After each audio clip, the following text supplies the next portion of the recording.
সাইয়্যিদুনা আবু বকর গভীর রজনীতে একা একা জান্নাতুল বাকির মধ্যে দাঁড়ায়া দাঁড়ায়া ওযু সেরে কাঁদতেছে। আবু বকর চোখ দিয়া পানি পড়তেছে, হাউ মাউ করে চিল্লায়া চিল্লায়া কাঁদতেছে।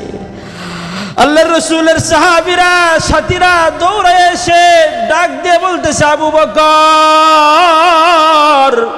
গভীর রাতে বিছানা থেকে আপনাকে জান্নাতুল বাকি থেকে আনলো, বিছানা ছেড়ে শয্যা ছেড়ে আপনি জান্নাতুল বাকির মধ্যে এসে এভাবে হাউমাউ করে কাঁদতেছেন কেন আবু বকর?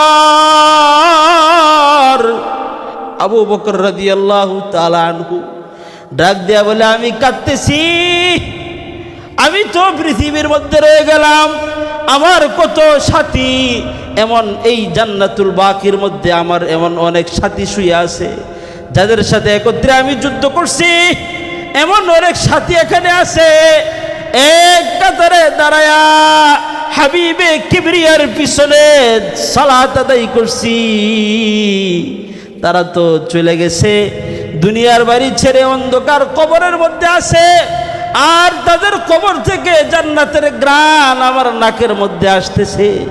আহারে আমার আবু বকরের বড় ভয় হয়, আমি আবু বকরের বড় ভয় হয়, বড় চিন্তা লাগে, আমার সাথে না জানি কবর কি আচরণ করে।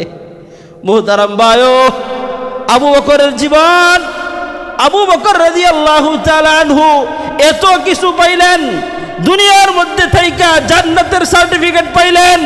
ওই আবু বকর বলে, জানি না আমার কবরের অবস্থা কি, জানি না আমার হাসরের অবস্থা কি, জানি না আমার ফুলসিরাতের অবস্থা কি হবে। এজন্য আবু বকর রাদিয়াল্লাহু তাআলা আনহু, আবু বকর রাদিয়াল্লাহু তাআলা আনহু রাস্তা দিয়ে হাঁটতেন, পাগলের মতো বলতে থাকতেন, ইয়া লাইতানি কুনতু ওয়ারাকা,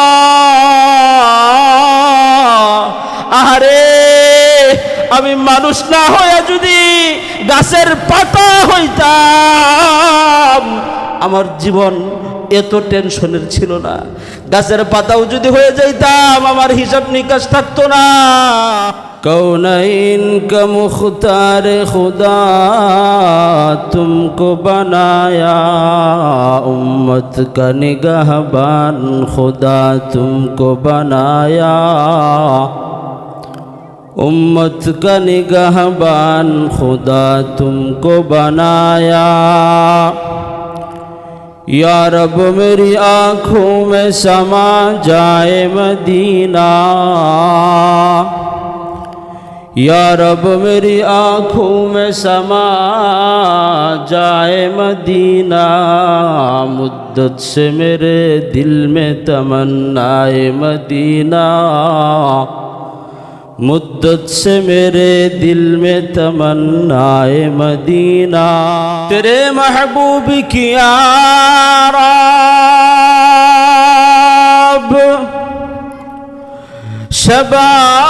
शबाहत लेके आया हो, हकीकत उसको तू कर दे, मैं सूरत लेके आया हूँ, न अज़मत लेके आया हो, न शौकत लेके आया हो, मोहब्बत लेके आया हो, मोहब्बत लेके आया हो। ला इलाहा इल्लल्लाह, ला इलाहा इल्लल्लाह, ला इलाहा इल्लल्लाह, ला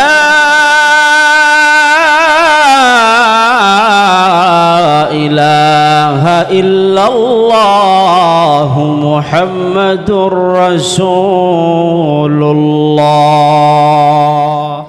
আল্লাহ রাব্বুল আলামিন আমাদেরকে দুনিয়ার মধ্যে অল্প হায়াত দিয়া পাঠাইছে।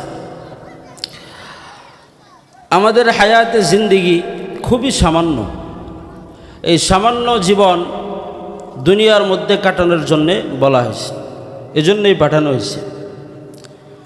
আসলে আমরা যদি চিন্তা করি তাহলে দেখতে পাই আমাদের সফরটা, আমরা যেই বর্তমান দুনিয়ার মধ্যে অবস্থান করতেছি, আমাদের সফরটা শুরু হয়েছে আরও আগে।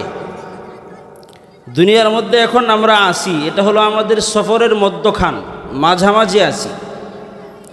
আমাদের সফর বহু আগে থেকে শুরু হয়েছে। হুজুর কীভাবে? আল্লাহ রাব্বুল আলামিন আমাদের আম্মা আব্বা হজরতে আদম আলাইহিসসালাম, হজরতে হাওয়া আলাইহিসসালাম দুজনকে আল্লাহ তাআলা সৃষ্টি করে জান্নাতের মধ্যে থাকতে দেন।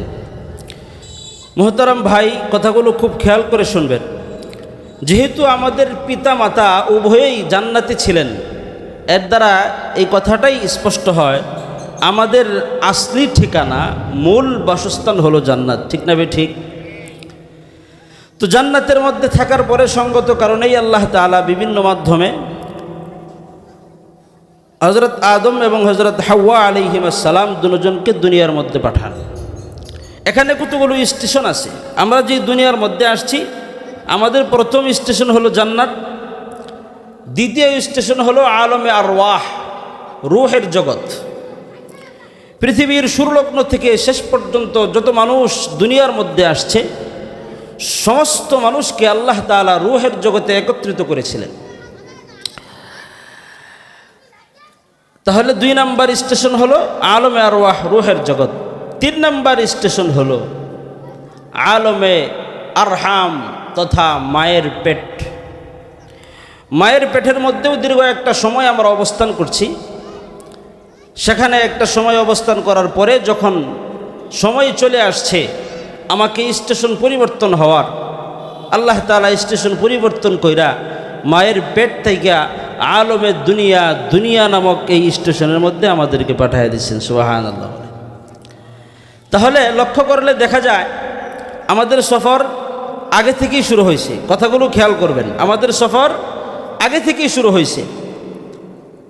এখন আমরা আলমে জান্নাত, জান্নাত জান্নাত থেকে আলমে আরহাম, আলমে আরওয়াহ, আলমে আরওয়াহ থেকে আলমে আরহাম, রূহের জগৎ, মায়ের পেট।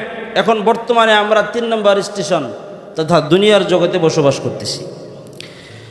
মুহতারাম ভাইও একটা কথা ভালো করে খেয়াল করবেন, যেমনিভাবে অতীতের স্টেশনগুলো আমরা আমাদের ইচ্ছা মতো পাড়ি দেই নাই। আল্লাহ যেভাবে চেয়েছেন, আল্লাহ যখন চেয়েছেন তখনই কিন্তু আমরা স্টেশনগুলো পাড়ি দিছি। ঠিক না ঠিক? আলমে আরওয়াহ, রূহের জগতে আমরা কতদিন ছিলাম?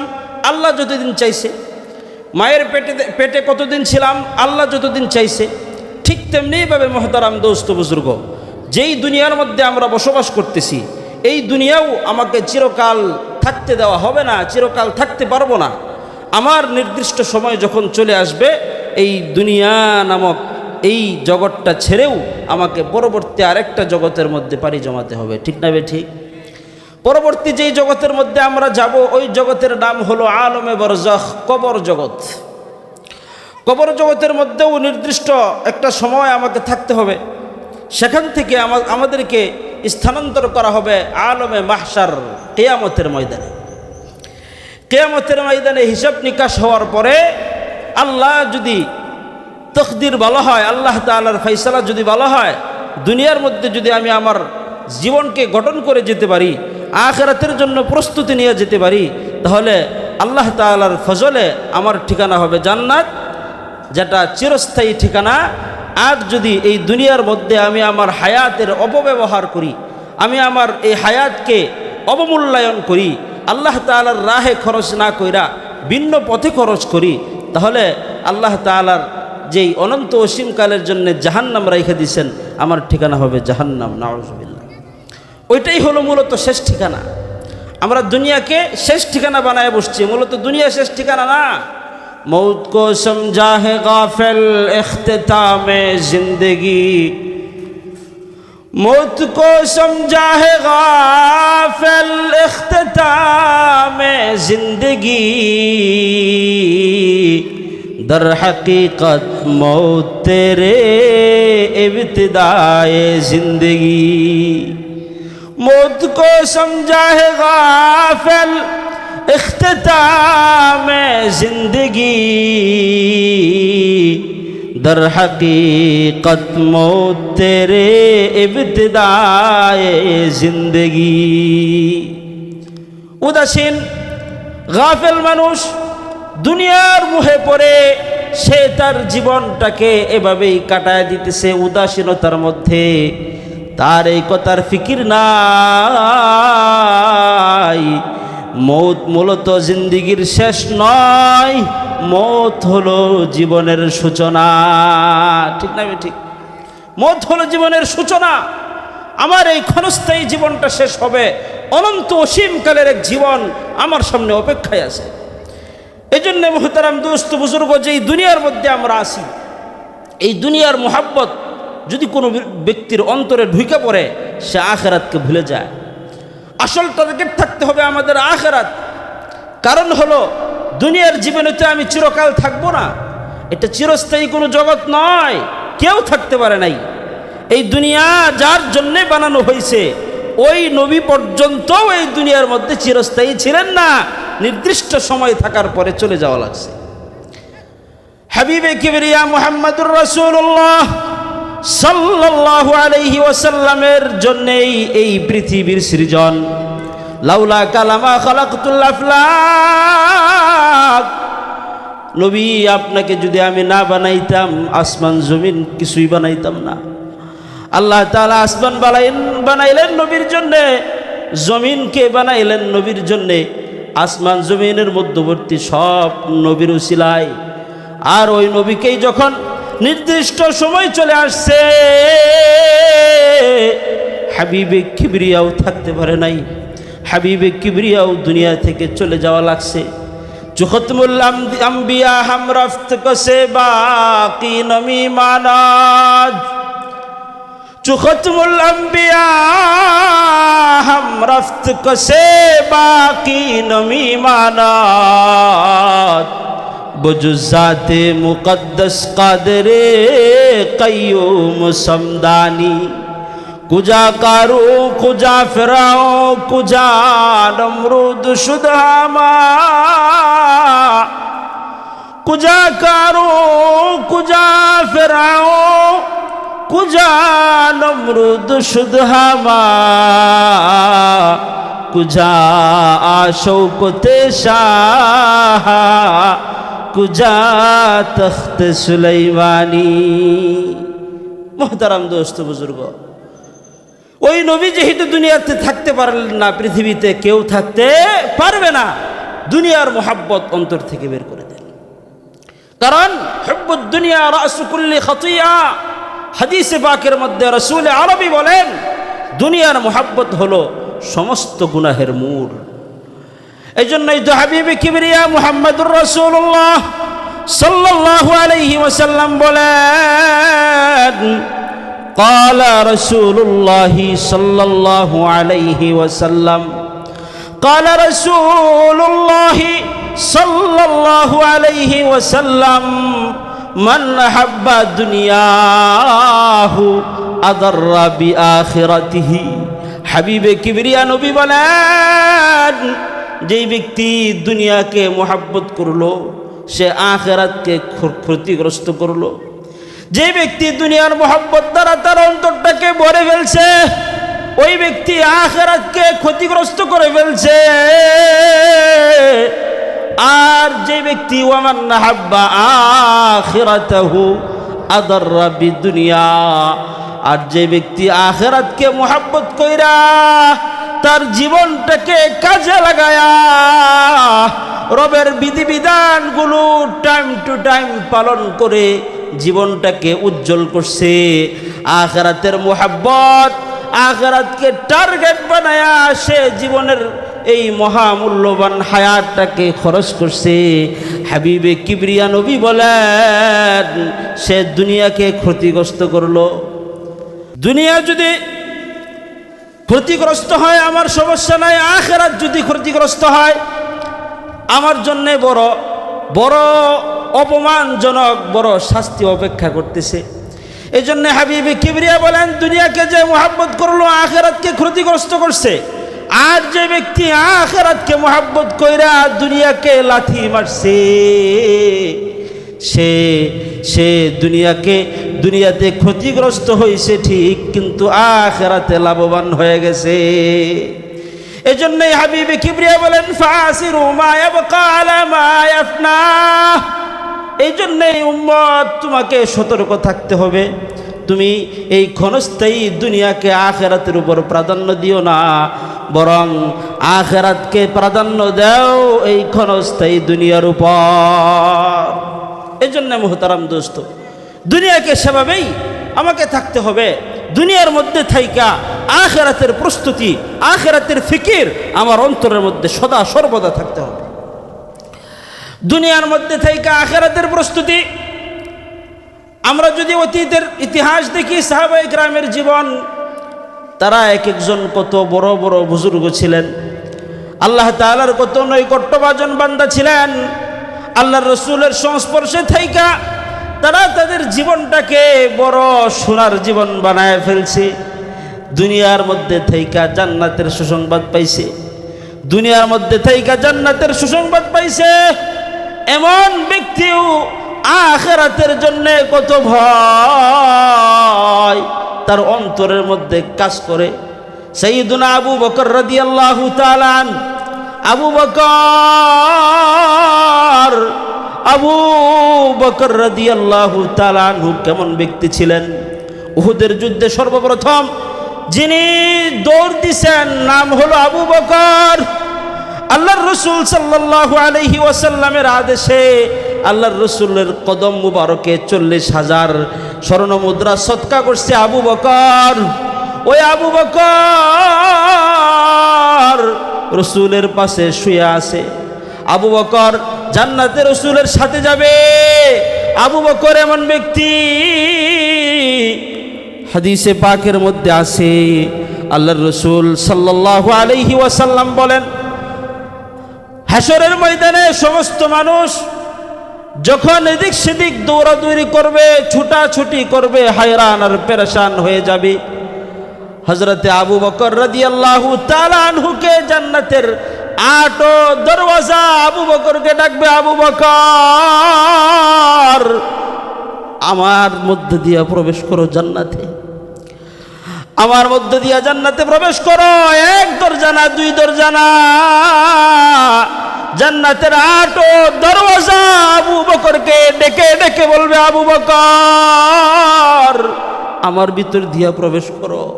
এত মূল্যবান সাহাবী দুনিয়ার মধ্যে থাইকা হাবিবে কিবরিয়া সার্টিফিকেট দিয়ে গেছেন, আবু বকর ফিল জান্নাহ, আবু বকর জান্নাতে যাবে। আল্লাহর রসুলের সার্টিফিকেট দুনিয়ার মধ্যে থাইকা আল্লাহর রসুলের সার্টিফিকেট কামাইছে, জান্নাতের সার্টিফিকেট কামাইছে। ওই আবু বকর আখিরাতের জন্য কত পাগল। অর্ধজাহান ওই আবু বকর রাদিয়াল্লাহু তাআলা আনহুর খেলাফত আমলে শাসনকালে সাইয়্যিদুনা আবু বকর গভীর রজনীতে একা একা জান্নাতুল বাকির মধ্যে দাঁড়ায়া দাঁড়ায়া ওযু সেরে কাঁদতেছে। আবু বকর চোখ দিয়া পানি পড়তেছে, হাউ মাউ করে চিল্লায়া চিল্লায়া কাঁদতেছে। আল্লাহর রসুলের সাহাবীরা সাথীরা দৌড়ে এসে ডাক দিয়ে বলতেছে, আবু বকর গভীর রাতে বিছানা থেকে আপনাকে জান্নাতুল বাকি ডেকে আনলো, বিছানা ছেড়ে শয্যা ছেড়ে আপনি জান্নাতুল বাকির মধ্যে এসে এভাবে হাউমাউ করে কাঁদতেছেন কোন? আবু বকর, আবু বকর রাদিয়াল্লাহু তাআলা আনহু ডাক দেয়া বলে, আমি কাঁদতেছি, আমি তো পৃথিবীর মধ্যে রয়ে গেলাম, আমার কত সাথী এমন এই জান্নাতুল বাকির মধ্যে আমার এমন অনেক সাথী শুয়ে আছে যাদের সাথে একত্রে আমি যুদ্ধ করছি, এমন অনেক সাথী এখানে আছে, এক কাতারে দাঁড়ায়া হাবিবে কিবরিয়ার পিছনে সালাত আদায় করছি, তারা তো চলে গেছে, দুনিয়ার বাড়ি ছেড়ে অন্ধকার কবরের মধ্যে আছে, আর তাদের কবর থেকে জান্নাতের ঘ্রাণ আমার নাকের মধ্যে আসতেছে। আহারে আমার আবু বকরের বড় ভয় হয়, আমি আবু বকরের বড় ভয় হয়, বড় চিন্তা লাগে আমার সাথে না জানি কবর কি আচরণ করে। মুহতারাম ভাইও, আবু বকরের জীবন, আবু বকর রাদিয়াল্লাহু তাআলা আনহু এত কিছু পাইলেন, দুনিয়ার মধ্যে থাইকা জান্নাতের সার্টিফিকেট পাইলেন। ওই আবু বকর বলে, জানি না আমার কবরের অবস্থা কি, জানি না আমার হাসরের অবস্থা কি, জানি না আমার ফুলসিরাতের অবস্থা কি হবে। এজন্য আবু বকর রাদিয়াল্লাহু তাআলা আনহু, আবু বকর রাদিয়াল্লাহু তাআলা আনহু রাস্তা দিয়ে হাঁটতেন, পাগলের মতো বলতে থাকতেন, ইয়া লাইতানি কুনতু ওয়ারাকা, আহারে আমি মানুষ না হয়ে যদি গাছের পাতা হইতাম আমার জীবন এত টেনশনের ছিল না। গাছের পাতাও যদি হয়ে যাইতাম আমার হিসাব নিকাশ থাকতো না। আবু বকর রসুলের পরে যার মর্যাদা, সাহাবায়ে কেরামের মধ্যে সর্বোচ্চ যার মর্যাদা, আবু বকর যে ব্যক্তি রসুলের পাশে শুয়ে আছেন, দুনিয়ার মধ্যে থেকে জান্নাতের সার্টিফিকেট পাইছেন, ওই সাহাবী আবু বকর বলে, আহারে মানুষ না হইয়া যদি গাছের পাতা হইতাম আমার জীবন অত টেনশনের ছিল না। কারণ গাছের পাতার হিসাব নাই, আমি আবু বকরের হিসাব আছে। হাসরের ময়দানে আল্লাহর সামনে দাঁড়ায়া জবাবদিহিতার ভয় আবু বকরকে কত চিন্তিত রাখতো। আবু বকর রাতের আধারে বুড়িমার খেদমত করত, আবু বকর বিধবা মহিলার খেদমত করতো রাত্রের আধারে। সাইয়্যিদুনা ওমর জিজ্ঞাসা করে, ভাই আপনি কেন আসলেন? আমাকে বললেই তো পারতেন। আবু বকর উত্তর দেয়, আমার আখিরাত কি তুমি সাজাইবা? আমার আখিরাত তো আমাকেই সাজাইতে হবে, আমার আখিরাত তুমি সাজাইবা না। আবু বকরের মধ্যে যদি এত চিন্তার টেনশন থাকে, ও যুবক ভাই, ও মুরব্বী বাবা, আপনার আমার কি অবস্থা হবে? আবু বকরের ভিতরে যদি এত টেনশন কাজ করে, এত এত মর্যাদার অধিকারী হওয়ার পরেও আখিরাতের ভয়ে যদি আবু বকর বেকারার আর বেকুল থাকে, আপনা আমার কি অবস্থা হবে? এজন্যই মুহতারাম দোস্ত, দুনিয়ার মধ্যে থেকে আখিরাতের পুঁজি বানান, আখিরাতের পুঁজি বানান। হযরত আব্দুল্লাহ ইবনে ওমর রাদিয়াল্লাহু তাআলা আনহু, আল্লাহর রাসূল সাল্লাল্লাহু আলাইহি ওয়াসাল্লাম আব্দুল্লাহ ইবনে ওমরের কাদের মধ্যে ধরছেন। আখাযা রাসূলুল্লাহ সাল্লাল্লাহু আলাইহি ওয়াসাল্লাম বিমানকিবি, আল্লাহর রাসূল সাল্লাল্লাহু আলাইহি ওয়াসাল্লাম আব্দুল্লাহ ইবনে ওমর রাদিয়াল্লাহু তাআলা আনহুর কাঁধে দইরা আব্দুল্লাহ ইবনে ওমরকে নসিহত করে, কুম ফিদ দুনিয়া কান্নাকা গরীব আও আবিরুস সাবিল। আব্দুল্লাহ রে, দুনিয়ার মধ্যে এমন ভাবে বসবাস করো যেন তুমি মুসাফির অথবা পথিক। একজন মুসাফির যেভাবে দুনিয়ার মধ্যে থাইকা, দুনিয়ার একজন মুসাফির যেমন সফরের মধ্যে থাইকা সফরের বিভিন্ন জিনিস তাকে আকৃষ্ট করতে পারে না, সফরের বিভিন্ন জিনিস তাকে বাড়ি বোলায়া ওই সফর অবস্থায় থেকে যেতে বলে না, এভাবেই তুমি দুনিয়ার মধ্যে বসবাস করো।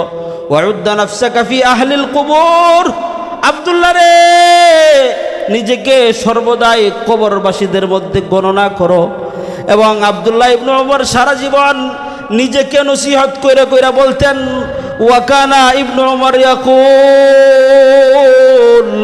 আব্দুল্লাহ ইবনে ওমর রাদিয়াল্লাহু তাআলা আনহু আজীবন নিজেকে নসিহত করতেন, ইযা আমসাইতা ফালা তানতাজিরিস সাবাহ। আব্দুল্লাহ রে, যখন তুমি সকাল করলে সন্ধ্যার চিন্তা করিও না, যখন তুমি সন্ধ্যা করছো সকালের জন্য অপেক্ষা করিও না। ওয়াইদা আসবাহতা ফালা তানতাজিরিল মাসা, আর যখন সন্ধ্যা করছো সকালের চিন্তায় থেকো না। কারণ ফাইন্নাকা লা তাদরি ইয়া আব্দুল্লাহ, আব্দুল্লাহ রে, তোমার জানা নাই মাসমুকা গাদা, আগামীকালকে তোমার নাম কি হবে, আগামীকালকে তোমার নাম কি হবে তুমি জানো না। এই জন্যে সকাল হয়ে গেলে সন্ধ্যার আশা করিও না, সন্ধ্যা হয়ে গেলে সকালের আশা করিও না। এভাবেই আব্দুল্লাহ ইবনে ওমর সারা জীবন নিজেকে এই নসিহত কইরা নিজে এই নসিহত কইরা সময় কাটায় দিতেন। कैसे कैसे ताजदारो बादशाह चल बसे, कैसे कैसे ताजदारो बादशाह चल बसे, ओ खजीना बाला खाना शान शौकत क्या हुई, कैसी कैसी खूबसूरत रानिया शहजादियाँ, तन बदन सब गल गया है शक्ल सूरत क्या हुई, बाप भाइयों माँ बहिन फर्जंद जन और यारेगार, आशिको माशूक नौकर बंदे खिदमत गुजार, हुस्न तेरा चंद रोज आखिर फना हो जाएगा, जिस पे तेरे नाज है वो खाक में मिल जाएगा। যে কথাগুলো বললাম আল্লাহ তাআলা আমাদের সকলকে আমল করার তৌফিক দান করুন। ইন্না সাবতুহা মিনাল্লাহ ওয়া ইন্না